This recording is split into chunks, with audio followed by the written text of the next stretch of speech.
And the show begins now. Here's your host, Audrey Dahlgren. Happy Thursday, everyone. I hope it's going well for all of you.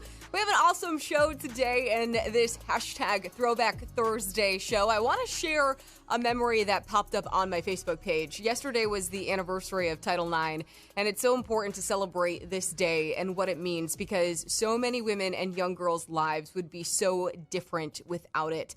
I know I can really speak to that myself. I posted 4 pictures of my high school running days, and they are memories I can't even imagine not being able to have if it wasn't for this federal law that went into place. And so I also think about all the women and young girls whose lives would be so different if they didn't have the opportunity to participate in sport. Of course, we have a lot of work to do, but I am so grateful for the women who have paved the way before us. If you have a hashtag Throwback Thursday story you'd like to share, you can always do so by putting it on my Facebook page, The Audrey Dahlgren Show, or on Twitter at Dahlgren Show. And don't forget, you can always listen live to each of my episodes by downloading the Spotlight Radio Network One Touch app. With Game 1 of the Eastern Conference Finals in the books between the Atlanta Hawks and the Milwaukee Bucks, we are going to talk some hoops for the first half hour of the show with the one and only Steve Finnemore because he had a hot take last night about Trae Young that I want to delve into a bit more. So with the Hawks beating the Bucks 116-113 for a 1-0 lead in the best-of-7 series, backed by, of course, Young's 48 points.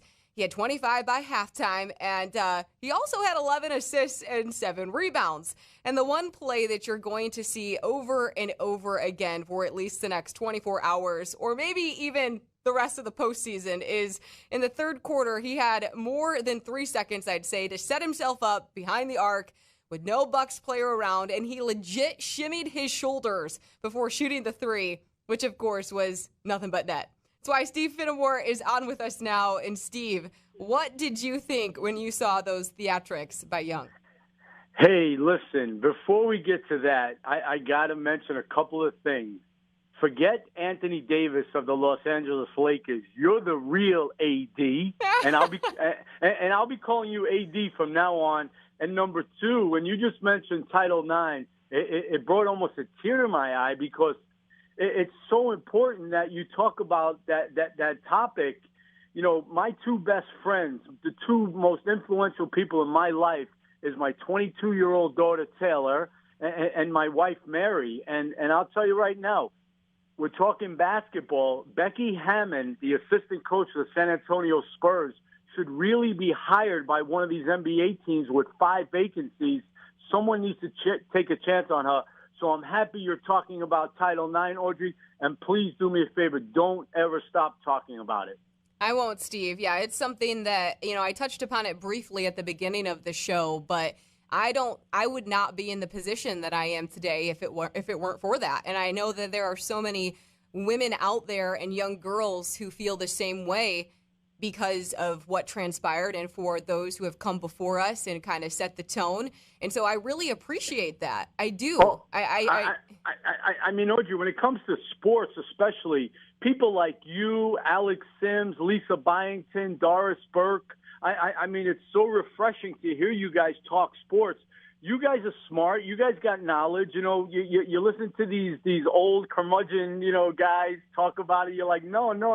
Let's give a woman an opportunity. I was so happy for Lisa Byington when she became the first woman play-by-play person on the NCAA basketball tournament games. That was really cool. And I think Doris Burke does a really good job for ESPN. Oh, yeah. Love listening to both of them. And I have a huge admiration for Lisa Byington because I interned with her. So I was an intern when she was at Channel 6. So it's really cool to see her journey transpire and play out the way that it has. And so on top of that, too, I do have to know, how are you today? Just overall, how are you doing? I'm doing great. Yeah. Thanks for having me on your show. And, last night when I tweeted that, tweet out about Trae Young, I've been watching this young man now for 4 years, including his freshman year at Oklahoma, where he was phenomenal. And what I'm seeing, especially these past 2 or 3 series in the playoffs, is just something I've never seen before from a guy like Trae Young. Now, I'm in no way did I mean that he was one of the best players ever in the history of the game, blah, blah, blah. He's just doing things, taking a team, the Atlanta Hawks, on a ride that I've just never seen. You know, someone texted me last night and Facebooked me and talked about Steph Curry. You know, oh, Trae Young is Steph Curry 2.0, or he's Allen Iverson. I heard some old school guys, Nate Archibald. You know, to me, what he's doing is different than all these guys because let's be honest.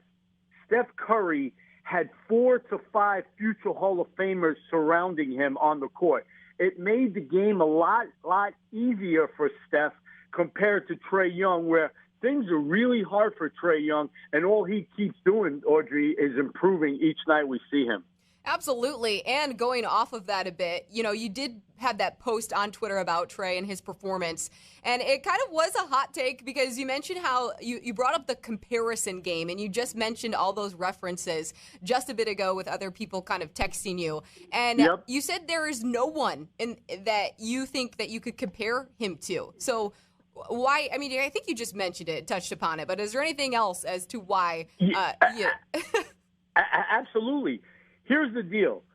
The Atlanta Hawks, okay, a couple of things on Atlanta. Last year, during the bubble, when Luka Doncic was playing like out of his mind, and everyone was talking about him being the best player in the game, look what he's doing with Dallas.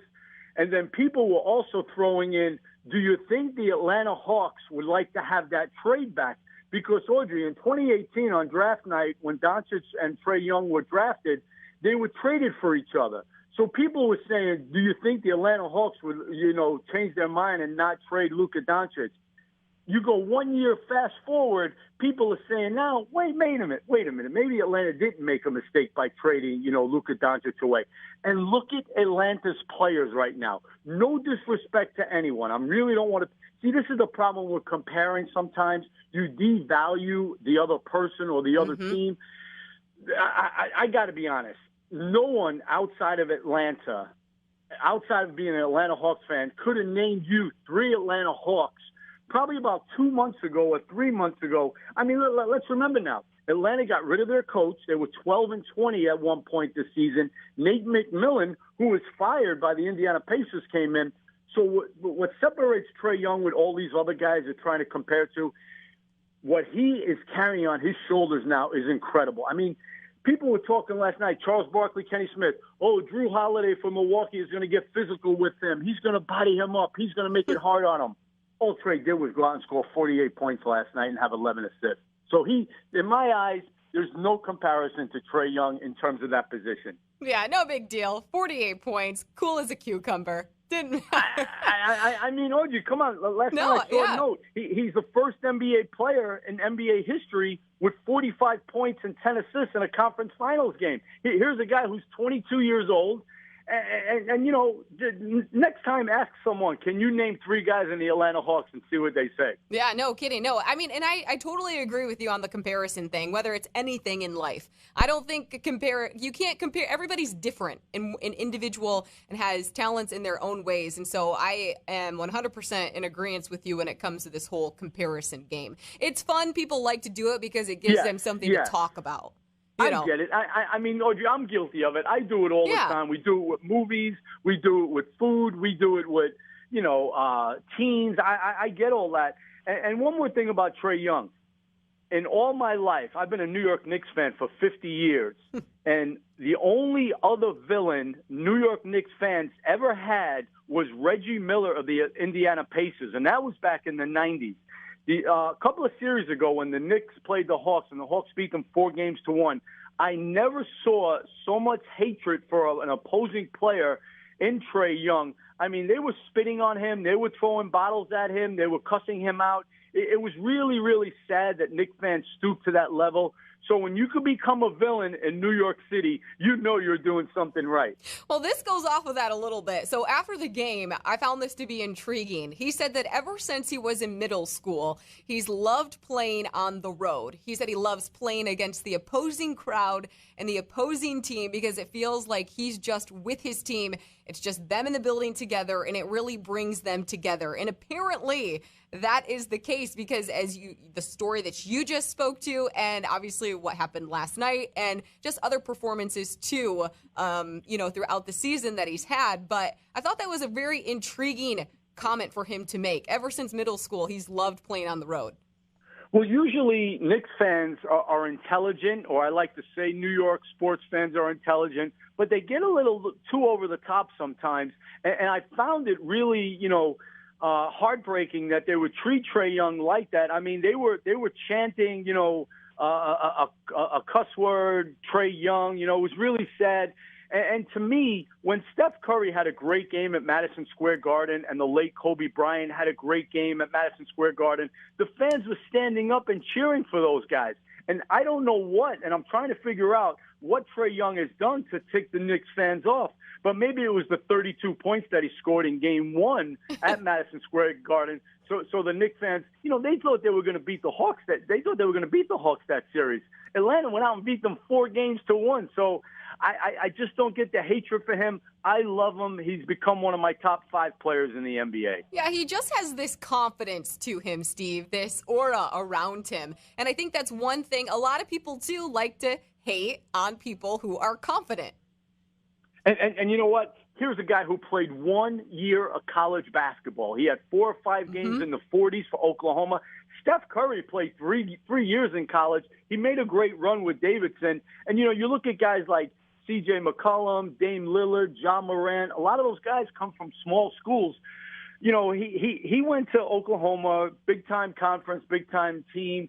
But he's come into the NBA, and he's had 3 fantastic seasons. So this is the million-dollar question, then, that maybe you should get. How do you guard him? Because in the Hawks series with the 76ers, he carved up Ben Simmons. Drew Holiday, as you were mentioning, too, and the Bucks had a hard time with him last night. So how do you guard Trae? You're going to hate this answer, but you can't guard. You can't guard him. You really can't. There are certain guys in basketball that you just can't guard, and you got to hope when you go to step 2 in your scouting report that he gives the ball up to someone, and that's another great thing about him, Audrey. Here's another note I'll add to his accolades. This season in the NBA, he was the only player to average 25 points or more and 9 assists or more per game this year in the league. Nobody did that this year. He'll share the ball, and I think that's what you want him to do. You want him to give it up somehow. But like you said, Drew Holiday, Ben Simmons, the New York Knicks, they were considered the second-best defensive team in the league this year. All he did was carve those guys up in 5 games. So I really honestly say, and coaches and fans, that they won't like this answer, but Trae Young is unguardable. Yeah, I mean, and he had, the assist that you speak to, Collins, the assist he had to Collins' dunk, I mean, that's just one play that we've seen him make, and that's kind of what has helped propel the Hawks to this situation. And Audrey, you talk about that assist that he had. Some people would say, is that a shot? Does John Collins get an offensive rebound for that? I mean, I don't think I've ever seen that in my life where a player threw the ball off the backboard to his teammate and he slam dunked it. So it's refreshing that he gets these assists. You could call him a ball hog, but you know what, Audrey? He plays the game the right way. And you know what? His teammates, they get behind him and follow him. And here's the last thing I'll say about him. The mark of a truly great player is someone who makes players around him better and uplifts their game. You can score 1 million points, but if you ain't making your teammates better, to me, you're useless. Absolutely. That is 100% true. And so now we'll transition to the Western Conference Finals, because that rolls on tonight with Game 3 between the Phoenix Suns and Los Angeles Clippers. And LA is down 2-0. What are you expecting to see out of this game tonight after Game 2's wild finish when DeAndre Ayton won it on that tip-in dunk? Well, that was one of the most amazing games I've seen this year in the playoffs. There were so many stoppages at the end, though. I think the last 1 or 2 minutes of the game took over 30 minutes. So, with the timeouts, the reviews and things like that. But what a play. I mean, what an outstanding play drawn up by Monty Williams of the Suns. I'll tell you right now, I always say this, but I don't think I've said it publicly, but I think Kawhi Leonard is the best overall player in the NBA. I know people come back at me. They challenge me on things, but it's showing right now. Even though the Clippers won a couple of games without him in the prior series, I really think they miss his leadership. They miss his toughness. But Devin Booker, man, he's been incredible. And they're doing it without Chris Paul. So I expect the Clippers to come back and win a couple of more games. I actually had them winning the series because I didn't think Devin Booker can do what he did. But, boy, Cameron Payne, he's played really well for Phoenix, too. He was out of the league at one time. And Jay Crowder brings experience, Mikal Bridges, and DeAndre Ayton. I mean, he outplayed Anthony Davis in that first series of the Lakers. So they're doing it the right way. And they're kind of similar to the Atlanta Hawks, really. I'll put Devin Booker, Trae Young, Chris Paul, same category. But then you got all role players around those guys who do their job and don't complain and play really hard. So based upon then what you just said there, I was going to ask you, out of the final four teams left, who you think might have the opportunity or who's going to win it all. And I think maybe I could be wrong here. You said you were high on the Clippers, but do you think more so maybe it's going to be a Suns and Hawks in the championship? 48 hours ago, I have to be honest, this is the first time I'm saying this publicly. I had the Clippers and the Bucks in the finals 48 hours ago. Okay. Now I'm not going to change. I'll stick with them. If I go down, I go down. But it really looks like the Suns and the Hawks, even though the Hawks series just one game in, Phoenix is up 2-0. But I mean, people are talking about that, Suns and Hawks, and that would be a very entertaining series. Like I just said, it's players that play the right way, play hard. I tell you what, I don't think any teams in the NBA play harder than the Atlanta Hawks and the Phoenix Suns. So if you like effort and energy and teamwork, you're definitely going to like those two teams in the finals. But, Audrey, I'm going to stick with the Clippers and the Bucks in the finals. I'd love to see Trae Young and Chris Paul in the finals. But I'm going to stick with Clippers and Bucks for now. Okay. All right. That's good to know. Thank you for not backing down from your original. No, I can't. I can't back down. I got to stick to my guns. Exactly. Well, now we have to transition to some college hoops and a point guard who is sure to make a difference this upcoming season for Michigan State's basketball team. That player would be Tyson Walker. And since you're a Brooklyn boy at heart, what does it mean to the program for Tom Izzo to have Walker a part of the Spartans basketball program now? Well, Audrey, the first thing that I'm going to mention is what's going to benefit Tyson Walker more than any statistics, where he's from, who he's playing for now, is having Mark Montgomery and Doug Wojcik as his assistant coaches on that staff. Doug Wojcik was an outstanding college point guard at the Naval Academy. David Robinson was his center. And Mark Montgomery, which everyone around here knows, was an outstanding point guard under Judd Heathcote. So I think right away off the bat, Tyson Walker is going to have great mentors. He's going to have two great coaches that are going to ease the transition into the Big Ten. Now, with all that being said, Tyson Walker comes from New York City. He played at the legendary Christ the King High School, where three players, Sue Bird, Lamar Odom, and Shamika Holzclaw played there. Former Fighting Illini, Kofi Coburn, the big man for Illinois, he played at Christ the King. It's a traditionally rich high school. Tyson Walker, I can no doubt about it, loves the game of basketball, because if you go to Christ the King, you're a big-time, passionate basketball player.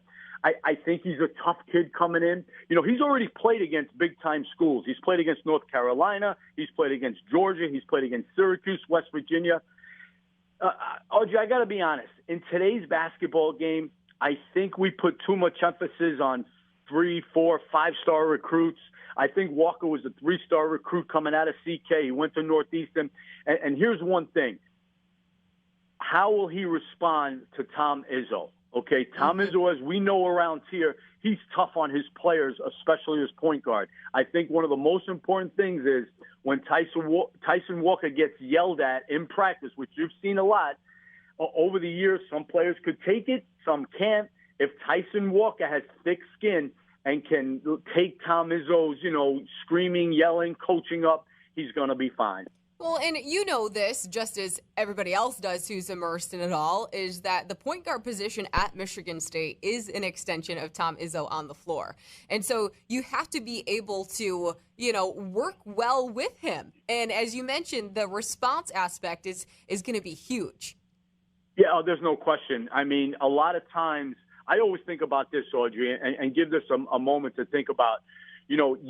Maybe so-and-so can play in the Big Ten, but can he help you win in the Big Ten? There's a big difference in that.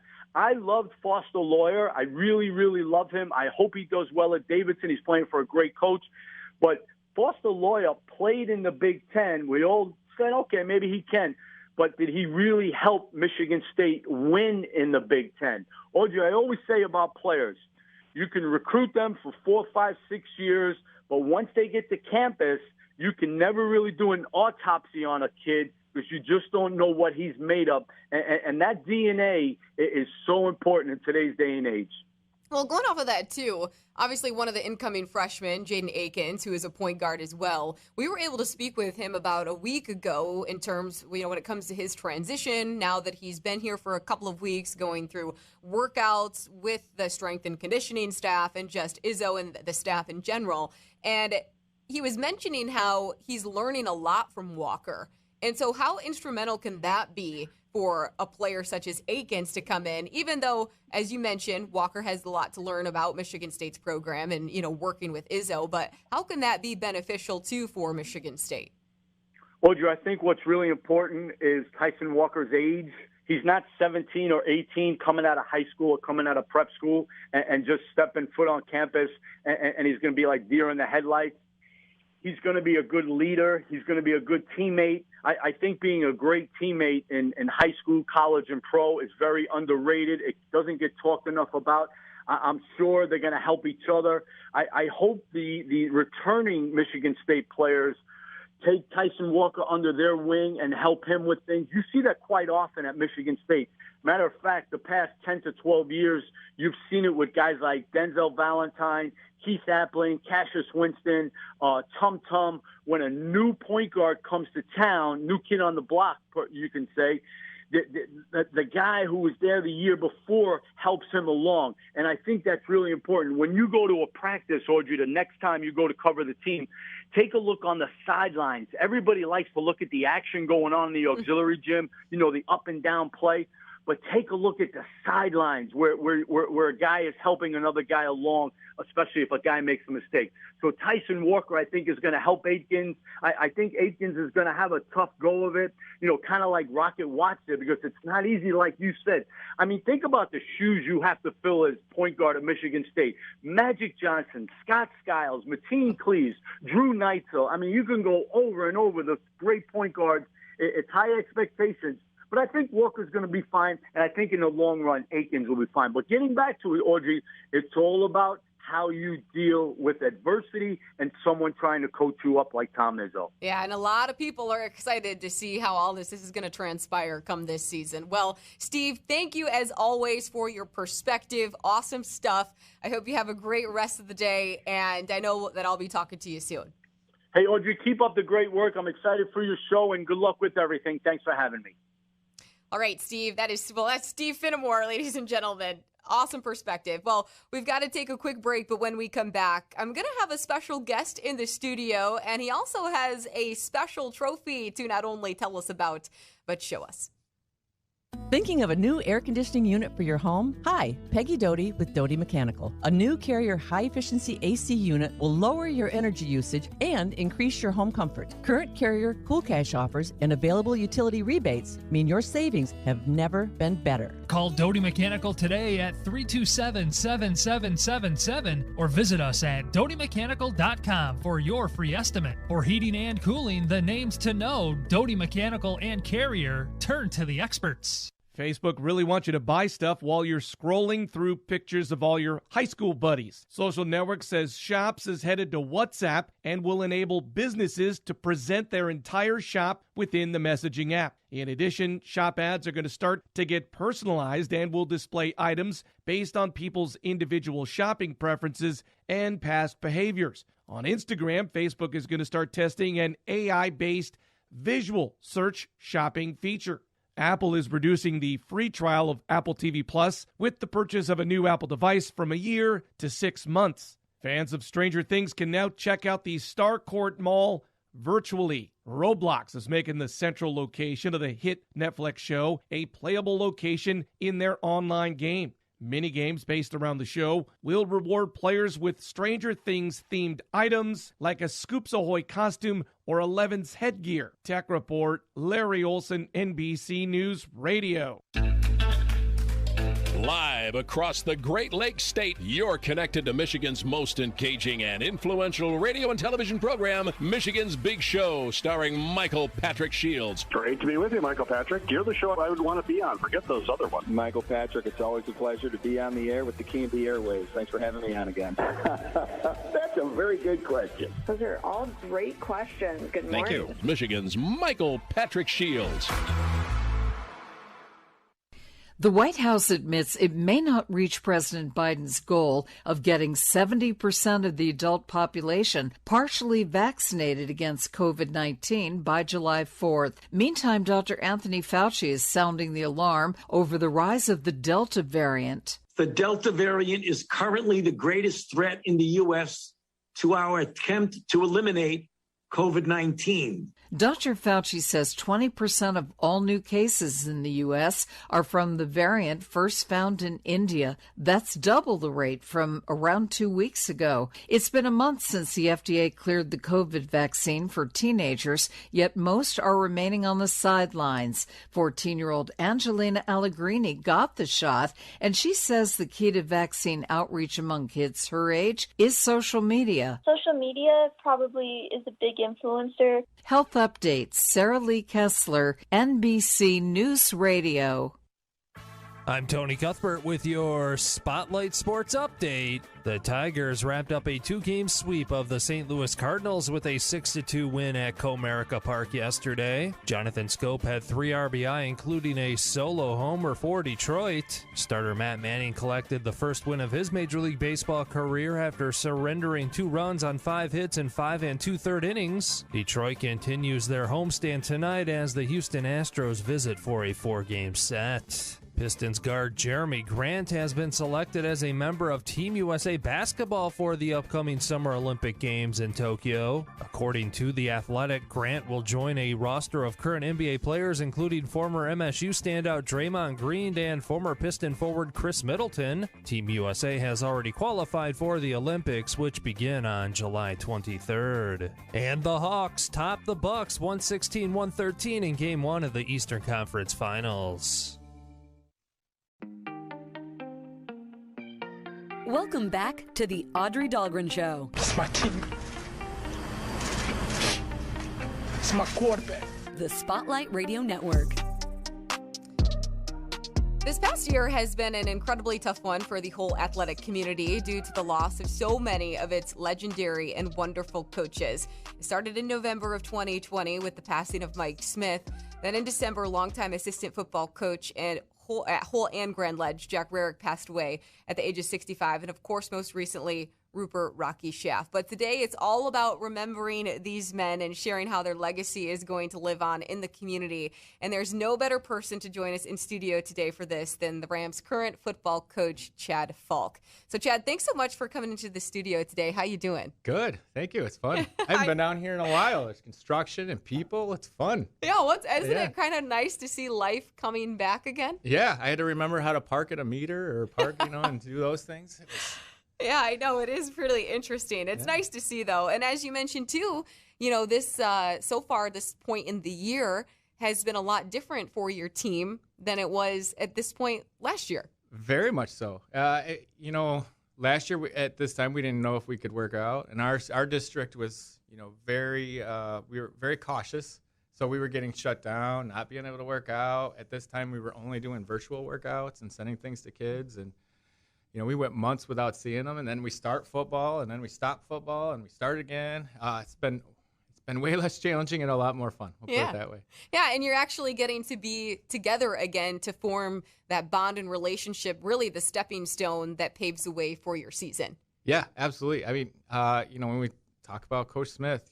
Kids did so well because they loved him, and they just wanted to be around him and do those things. And we get to do that again, hang out with kids and joke with kids and have fun with them and make the game enjoyable and fun for everybody. And you don't get to do that through a computer over Zoom calls and things like that. So it's been awesome. Yeah, there's nothing like face-to-face interaction like we're doing right now. And so we've got a lot to discuss here too, because I want to start with what you guys have planned for this Sunday from 3 to 6 p.m. And it also ties into why you have brought this shiny new trophy into the studio today. Yes. So Jack Rarick was a standout football player and track star at Grand Ledge in high school. And then he coached at Holt and at Grand Ledge for numerous years. He was a Holt teacher for almost 40 years. Most of our staffs between the two were impacted by Jack somehow. Mm-hmm. In fact, during the 2000s when Holt and Grand Ledge were both very good, we were running basically the same offense and all the same line calls and everything. It's because of him. And he was considered to be one of the best, if not the best, line coach in the state. And that counts for college and everywhere. And he learned under Bob Wiley, who's still coaching in the NFL and these things. And there's so many amazing line coaches who have learned from Jack Rarick. Well, and when we would play each other with such a rivalry of Grand Ledge and Holt, our line had the same line calls, and so everybody knew what the play was.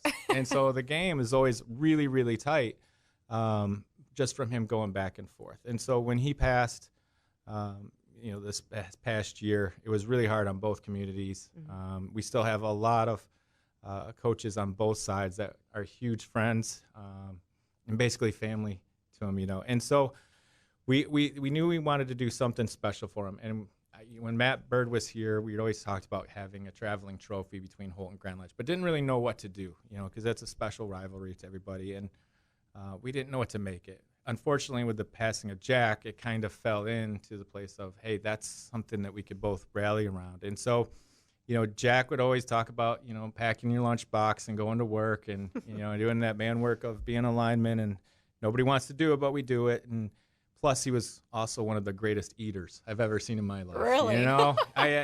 We talk about a story. One of our favorites is at a JV game. We were running out of practice, and we stop at Hot and Now in Holt, and we run back, and we're running up the stands to get to the press box, and he's got 2 double cheeseburgers. And I might have 1 or 2, and I get up there, and I'm like, hey, are you going to eat? And he's like, well, I already ate them. And he had eaten both of these double cheeseburgers on the way up the stands into the press box while he's running, and he got up there. But he was an absolutely amazing man. And so talking with some coaches and some of our assistant coaches who are both products of him, we were trying to think of a spirit animal of Jack Rarick. And then we came up with the lunchbox. And so Love it. We were able to put it on a plaque and get it there and name it the Jack. So this Sunday at his celebration, we'll have little cards set off to the side, and people will write their memories of Jack, and those will go inside the lunchbox. So when generations to come, when they want to know who Jack Rarick was, they can open that up and read about him and know about this. So, and those notes will stay in there for the eternity of the trophy. Yes. And so whoever, if it goes to Grand Ledge or yourself back and forth, or whoever wins it that year, they'll just continue to be able to have those notes in there. Exactly. And remember who he was and all those things. That's so cool. That is amazing. What do you think that he'd say about that? What do you think? Well, when I talked to his wife yesterday, I showed her. I was really worried about her liking it because because it's to pay memory to him, and she said he would absolutely love it. He would be cracking up watching down on it, and it is absolutely him. So we think that he would just still be laughing, and then he'd have to go hide somewhere. He doesn't like people watching him laugh. And you speak to the closeness of the communities, and you shared something once about how your staffs became so close that you actually had steak dinners together on Wednesday nights sometimes before games. Yes, because of Jack, that we got to know each other so well. And, it was when Mike Smith was at Holt and Coach O'Keefe at Grand Ledge, and Matt Bird was their old coordinator, and I was ours, and Jack was the one that kind of brought us all together. And so we would play our freshman games on Wednesday night and the JV on Thursday. That way everybody got that feeling of playing under the lights. Well, that also gave us a chance to go over and cook steaks behind the visitor locker room and have steak dinners together and get to know each other. And so we became really close, and Matt and I would talk all the time when he became the head coach, and Mike and I went to Olivet, and then when I came back, and we for a while there, Matt and I were calling the same exact offense, just you got to call them at the right time, but it was the exact same plays because Jack had created all that stuff for us with the run game, and it was our job to put it together. But so we would talk a lot and got pretty close, and it was nice to have a rivalry that was a fierce rivalry, but you could respect each other greatly. Yeah, those are the best kind, yes, for sure. And so, too, another great thing that we need to discuss and talk about is that in February, it did become official that your stadium at Holt is going to be now known as the Michael Smith Memorial Stadium. And you mentioned that you need a little bit more money when it comes to building this grandiose entrance that you have planned. I've seen the sketch of it. It's beautiful. And so how far away are you guys from, reaching that goal? We're extremely close. In fact, we've already started the steel work that takes the longest. It's absolutely beautiful. Mike would always joke about our stadium being, chain link heaven, and we don't have any more. We can't build any more prisons because we used all the chain link and Holt around our stadium there. And he would joke about that. And it's the front of it is very bland, very generic at Holt. And so one of Mike's former neighbors and good friends wanted to build a statue or a bust or something to go in front of that stadium for people to remember him by. And then as more people got involved, Alton Granger from Granger Construction and Emil Kolsky's the one pushing this along, they wanted to do something even grander. So now that we'll have a front entranceway that, it's brick pillars on each side with a steel sign over top that says his name, and the Michael Smith Memorial Stadium with neon lights not LED lights pushing the lettering out, and then a plaque with his face on it on the side, so everybody can walk through and remember him, and big black iron gate with a ram head on the front to really kind of give it some personality, And so they've started with the sign or the steel, and we're extremely close. So we started building, and we're able to get it going. Now, hopefully, we'll have it done before the first game, but with building materials and things like that, who knows? Anything can happen, but we're hoping. Yeah, I was just wondering if you were going to have it done in time for opening night. That's the hope, yes, okay, is that we'll have it done before the first game. Okay. And then do you have, if people want to make contributions for this or donate, is there a way for them to do that? Yeah, absolutely. So you'll have a plaque on one side with Mike, a big old picture of him, almost life size. And then on the other side, it'll have some donors of $500 more. So right now, anybody who wants to help, and we absolutely would love that, if send a check to the Holt Community Foundation, and then they could even send it to our high school at Holt High School, care of me, and I'll make sure it gets to the right places and taken care of. But absolutely.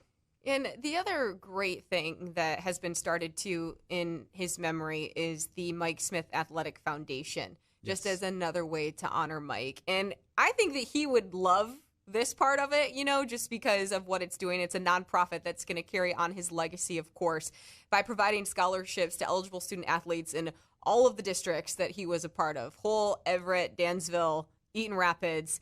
And so how can people, too, if they want to contribute to that, how can they do that as well? They could still send it to me, and I'll make sure it gets to the right spot, but that is to the Michael Smith Foundation. And then it's lucky enough he's got great set of kids that them and their spouses are running this, and then with the help of Mitch Zajac and myself, we kind of help them out with they got all these other jobs and things, and they just want to help people just like their dad. Their dad absolutely just loved people, and so trying to help kids the way that Mike did, and so they've started this scholarship each year, and hopefully it'll get up to 1,000. They're going to have a golf outing this summer. I think September 11th is the plan, and then people can play in that, and hopefully they do and have an absolute great time. Mike would have golf outings at Holt, not necessarily to raise money, although that helped to raise money for football, but it was more just so he could hang out with people and really build community, and that's what he absolutely loved. Oh, yeah, he was so great about that. He was. He made everybody feel like they were his best friend. Yeah, it was amazing. We would go on scouting trips, and we'd be sitting there in the stands watching the game or whatever. And we had 3 core assistants with Mike. You know, it was Mike, Don Green, and I, and Jack Rarick for all those years. And we would get up to go to the concession stand. He would get up, and the person who he had just met, because he was just sitting next to them, and had known them for 5 minutes, would be like, "Where are you going?" "Well, my son's coming. You got to watch them." And they would just share everything with Mike as if he had known them forever. And Mike had that personality where people just went to him and wanted to be around him. Even if they didn't know him, they felt like they knew him for 20 years. And he's like, "All right, I guess I got to stay. You guys get me some peanuts or something," and he would stay with them. But he just had that personality. You just wanted to be around. And I think when it comes to just, like you said, I mean, reliving these memories and honoring these men, unfortunately, you don't want to have to experience the year that you guys have experienced at Holt. But what has it made you appreciate too? And I guess too, when it comes to the importance of making sure that their legacy does live on in the ways that you are doing. I mean, the things that you're doing to remember them is phenomenal. To me, it's the least we could do. I was lucky enough to learn something from each one of these guys, and you throw in Jerry Gillette, who was a longtime track coach at Holt too, that passed away this year. Between Jerry Gillette and Jack and Mike and Rocky, they each had something different that I grabbed a hold of and really listened to. And with Rocky being a longtime Holt Ram and preaching that toughness and really, while he was preaching toughness and making kids tougher because he knew life was tough and all these things that we had to go through, he didn't sacrifice that of making relationships. He would bring every kid in and embrace every kid as if they were his own and really want them to feel loved, but teach them how to be tough at the same time.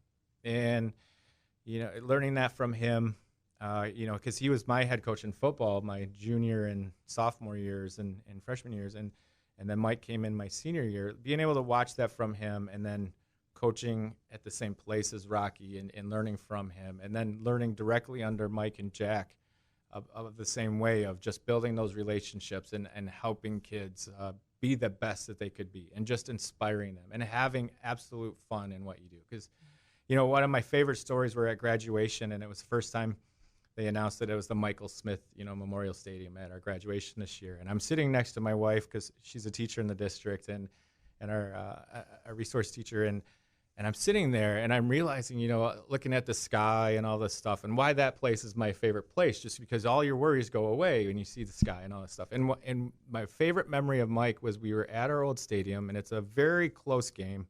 I believe it was against Sexton. We're going in to score the winning touchdown in the fourth quarter, less than a minute, and I'm standing next to Mike, and he hits me on the shoulder, and he's like, "Hey, do you see that?"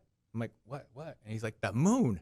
Look at that moon. That's a harvest moon." And I'm like, "What are you talking about?" And he's like, they call it a harvest moon because, farmers would, go out and work the harvest when it was super bright and all those things. And I'm like, "You do realize that there's this is a big moment of the game." And he goes, "Yeah, but you got to notice these things. These are cool," and that's the way Mike always went about the game. The game meant so much to him, but he never lost perspective of having fun and enjoying life and learning all of these things from all of these guys, and Jack teaching me everything about line play and the X's and O's of football, and Mike how to build relationships and run programs, and Rocky how to love kids, but teach them how to be tough and all those things. You don't have to sacrifice any of, for being competitive. You can still be competitive. You don't have to be mean or yell at kids or just be angry all the time. You can play and coach with love and have fun while you do it. And that's what really shined through and why all of them were so successful, and Mike coached for 14 years at Holt, and the next closest guy only coached 11, but is 30 wins away, and in football, when we play 9 games, that's quite a bit, and that second guy is in the Michigan Coaches Hall of Fame and for coaching football, and yet he's 30 wins away from Mike. And then you talk about Rocky, and nobody's even close to Rocky, but right. In wrestling. And so when you get role models like this that come in, and you really learn from them. I've been truly blessed, not to mention, the Al Slammers of the world and all these guys. I've been in a really good spot to enjoy all of that's going on. So I think what's important too is when coaches have the ability to step in as a fatherly or motherly figure in a sense, or they just provide that. And that is something that has resonated with you so much when it comes to these guys as well. Absolutely. Some kids are just looking to have somebody say, I love you, and Mike was a guy who would do that. Like a kid would come in. It didn't matter if they were an athlete. It didn't matter who they were. They would come into PE class and Mike would let them know that he cared about it. I remember him talking to a kid once and the kid was kind of acting up and Mike was telling him what they should do and what they shouldn't do. And the kid's like, why? And Mike simply said, because I love you. I want you to do well. And the kid was, what do you mean you love me? Like, who? The teacher says that. And then when Mike said it again, restated it, and the kid realized he's looking in his eyes telling him that, and the kid's like, I love you too, and after that, the kid was absolutely great and did all those things that he needed to do to be successful. But sometimes they just need to know someone out there believes in them and cares in them. And Mike had a special way of doing that. Rocky and all these guys, Jack, Jerry, every one of them did. So, and that will carry on for sure. That is going to carry on for sure. And I know that you'll make sure, absolutely to do that. And that was so huge for us, is making sure people remembered who these guys were, and Mitch, and I always talk about, people might pass, but they only truly pass when you stop talking about them and you forget about what they did, right? And so we want to make sure that when people walk into that stadium, kids will ask, who was Mike Smith? And then when they carry this trophy, whether they're from Holt or Grand Ledge, they'll say, well, who is Jack Rarick? And for us, that's the biggest honor ever, is that people will remember who those guys were. Are you going to put a picture of him in there? We hope to, yes. Okay. So that's absolutely. So when we get all those cards in there, because I just picked it up yesterday, it's great. That's why it's all shiny and everything. But so when we get those cards in there Sunday, we'll put a picture of Jack in there, and then everybody will know who he is. All right. Well, I want to get to your program this year, too, because we have to talk about Malachi Davis. Yeah. He had a big couple of days, just a couple of days ago, he had his official visit to Syracuse. And so what did he tell you about that? We saw all of his edits on Twitter and social media. So it looked like he had a really good time out there. Yeah. And he's another guy that's, but he just has fun everywhere he goes, and I tease him. He and I were joking yesterday because there was a couple of kids joking around at practice or whatever, and he's like, oh, look at these guys. I used to be just like that, right? And I'm like, oh my gosh, I couldn't even stand by you for more than 5 minutes. You were so ADD. It's like squirrel everywhere. And I was like, oh, I just left my 4-year-old. And right. We were joking about that, but he absolutely loves life. And last year, halfway through, he realized he had to become that leader and become the guy, and it was almost overnight because he's so smart. He's such a brilliant kid, and he realized, hey, I got to focus in a little bit and be this leader. But he also didn't sacrifice having fun and all that stuff. And he has been absolutely tremendous, And my wife yesterday, when she dropped me off some lunch, because I was going to be there a lot longer than they were,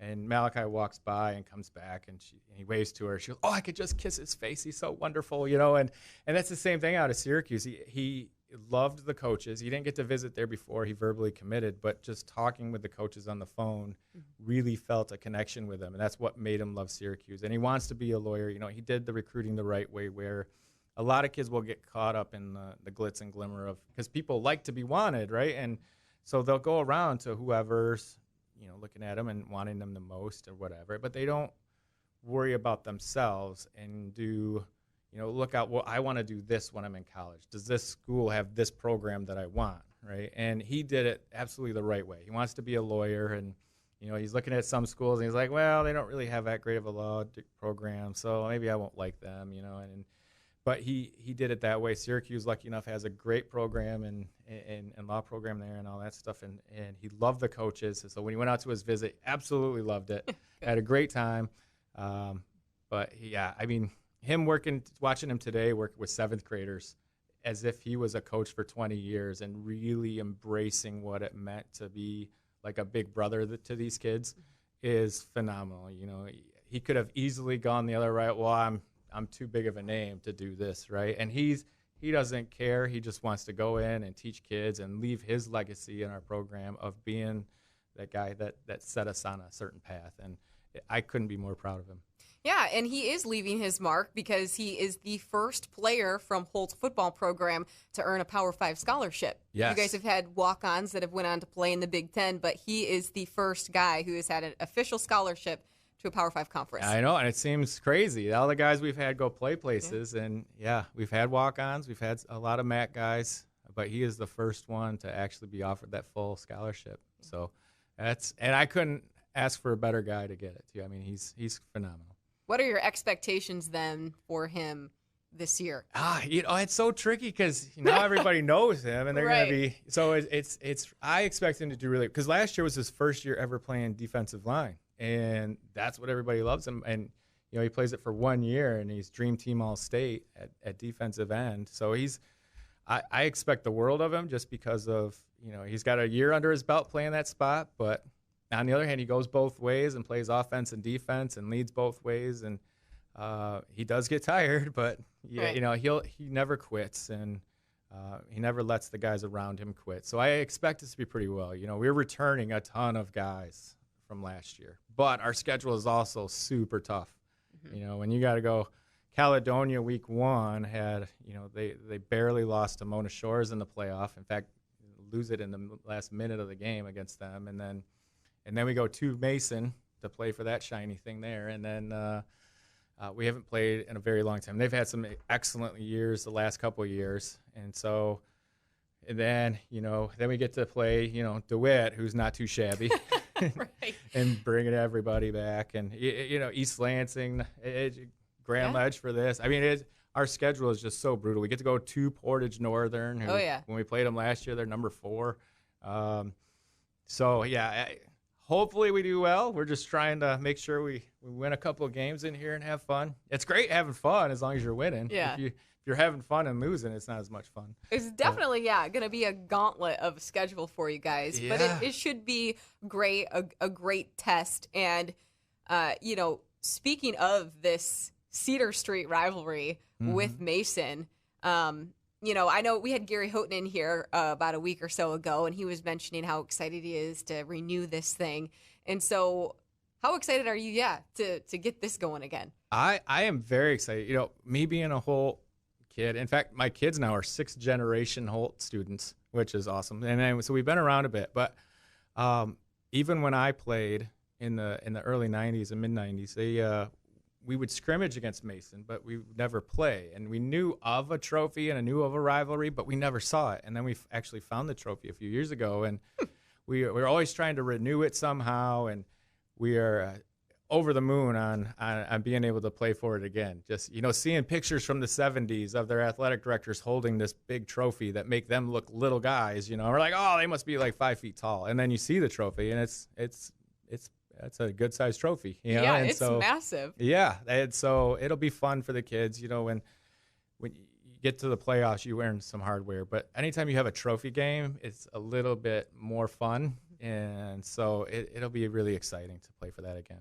Yeah, you got bragging rights, you've got everything, and it looks like you've got all the dust off of it. Yeah, we had to take it in to have them shine. Either one of the little guys there, the punter in front, was falling off. In fact, this morning when I went to pick him up, he kind of flipped over, and then I was trying to fix him with a pen, and the pen got stuck in there, and I was like, oh man, this is terrible. So Holt, real quickly. So obviously the last team to win this is Holt because you have the trophy. When was that game then? Does it say on here? Yeah, on this side over here, 1988. Okay. So, yeah. So 1988 was the last time we played. 32 years ago. Yes. About to be 33. Yes. I was born in 1988. I had a hunch. I had a hunch. Yeah. So. Well, Chad, oh my gosh. Thank you so much for coming on the show today. Yeah. It's been great, getting to relive these awesome memories. Thank you for bringing the trophies in as well. Absolutely. So people can see, exactly what you're referring to. And if you are watching or listening and you can't see these trophies, we will be featuring them tonight on Channel 6, so you'll be able to tune in then to get a good look, especially at the Jack Rarick, or the Jack as it's being called or referred to, for this brand new traveling trophy between Grand Ledge and Hull. All right, that does it for today's show. Thank you so much for being with us, and enjoy the rest of your Thursday.